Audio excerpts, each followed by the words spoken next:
Welcome back to Tarot Page Philippines. So for this video, gawin natin ng energy check para po sa may mga Sun, Moon at Rising ng Aquarius. Kung bago ka, subscribe, like, and share. Readings are for guidance purposes. Use your free will wisely. And of course, gamit natin yung the Cool card ni Sakura. Aquarius. Let's see. Your energy card is the card of the fly. Hindi yung bangawa. The fly.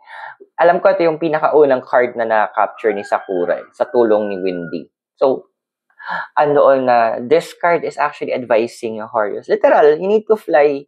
Parang hot air balloon na kailangan mo umangat na. Pero kasi ang hot air balloon, para makaangat sila, hindi lang nila kailangan ng dagdag na hangin. Pero kailangan lang bitawan yung mga sandbag. Same thing with you. Dami mong mga excess baggage. Ang dami mong mga responsibilities na binubuhat mo na hindi naman dapat. Time to assess, Aquarius, ano ba or sino ba yung mga kailangan mong medyo bitawan na nagiging pabigat na sa buhay mo. Oo, andoon na parang, kasi kawawa naman. Pero medyo tanungin natin, sila ba inisip nila kung kawawa ka? Hindi naman masama sigurong isipin natin ang sarili natin. Kasi hindi naman kalabisan yon.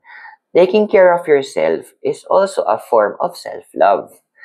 And kung importante ka sa mga taong to, o sa mga bagay na to, at you will nag-decide ka na i-focus mo na sa sarili mo, maintindihan nila dapat yon.